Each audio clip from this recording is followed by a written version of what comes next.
Hi, this is Hiro Matsuda, and I was thinking it's been a number of years since I've shown you how to use the sandbox for the Zen garden concept. Well, it seems like there's a lot of interest. So what I was going to do today was to show you how this concept, and slightly tweaked, becomes the backbone of the Japanese garden. Let's review. Remember? This is a rock, and you know exactly how big it is. So one of the very basic concept of using a rock in a Zen garden and then in Japanese garden is to bury it to its widest point. Then your mind kicks in and becomes infinitely large. Quick review. But today, what I wanted to do was to show you how I use these rocks in the Japanese garden. The other way to do it is to place it like this, same concept.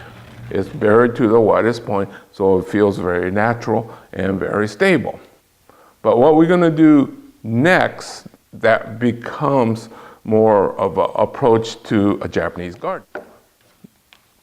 Zen garden is flat, so it usually works like that, right? It's flat, and then remember we can do patterns. But if it's going to become a Japanese garden, we add the element of the mound. So we take, and instead of being flat, you create a mound.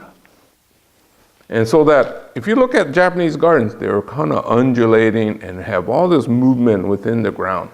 Those of you that's been following me on my travel series, I go to as many Japanese gardens as I can in this country and in this state.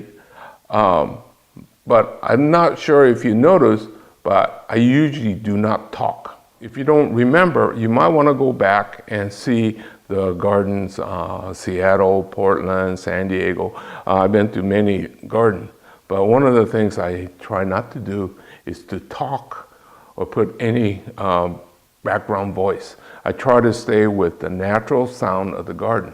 And what I'm trying to do is give credit to the designers of the garden. You don't need me yakking all the time. I do that here when I make my videos. But when I travel, especially to Japanese gardens, I try not to talk. So go back.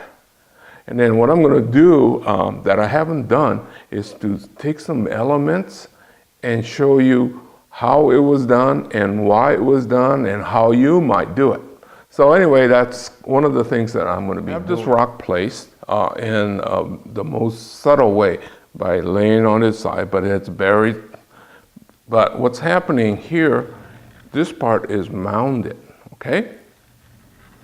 And what typically happens with a nice rock is we add a tree. Generally, the most revered would be the Japanese black pine. I think this side looks better than my original, but you notice that now there is a relationship between the rock and the tree. Okay. Niwa is the garden, ki is the tree. So it's just a garden tree. Or in this country, a lot of times we just call it a landscape bonsai, just large. And it's planted in the ground as part of a Japanese garden. We tend to get more mature trees, Niwaki that has been shaved for a number of years. And in my theory, that it needs to be at least 10 years of pre-training, 20 or 30 is even better. And what it is the relationship of the rock to the tree. So if you use a small tree, then it looks a little out of balance. Although, if you wanted this to feel really, really large, keep it with the smaller tree. And that's the important part of the Japanese garden, bonsai, whatever, because it's the sense of proportion. And so by using the bonsai technique or Niwaki technique, you learn to keep this in the proper perspective. Perhaps going with a more medium-sized tree for this rock, you could see what happens in terms of the scale. Now, if this was a Japanese garden, what you probably want to do is to put a path. And usually the paths are meandering, not straight on shot. Okay? So anyway, this is a very short and simple, but this is the basics of the. Okay, hopefully you got something out of this little short chapter. Japanese gardens, actually Japanese garden is my specialty. My college degree is landscape architecture with a strong emphasis on Japanese garden.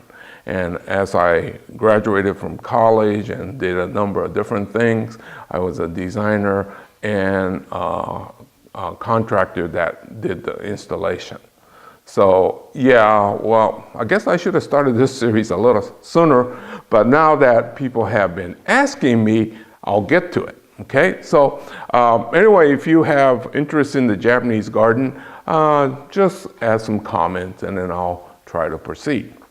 But anyway, the Japanese garden is generally about the serenity, you know, just very calm, okay? And everything kind of fits together. And generally, it's because of the sense of proportion. Most of the time, you're not even aware, unless you're a trained professional, why it feels so great walking through the garden. So anyway, hopefully I'll do more. And then if you haven't done it, go check out my visits to different gardens, okay? And like I said, I purposely did not talk on most of them, just because I want you to have that calm, serene walk. And that's the way the garden should be. Unfortunately, there's people there that are really annoying because I want to be alone in the garden. Well, I think some of the times you just have to go early in the morning before people get there. But as a general rule, you want to be able to experience and feel the spaces on nicely designed gardens. So anyway, this is Hiro Matsuda, the landscaper, bonsai photographer, whatever guy he is. He'll be showing you more little bits and pieces, and hopefully you could put it all together and start to enjoy visiting these gardens. So, see.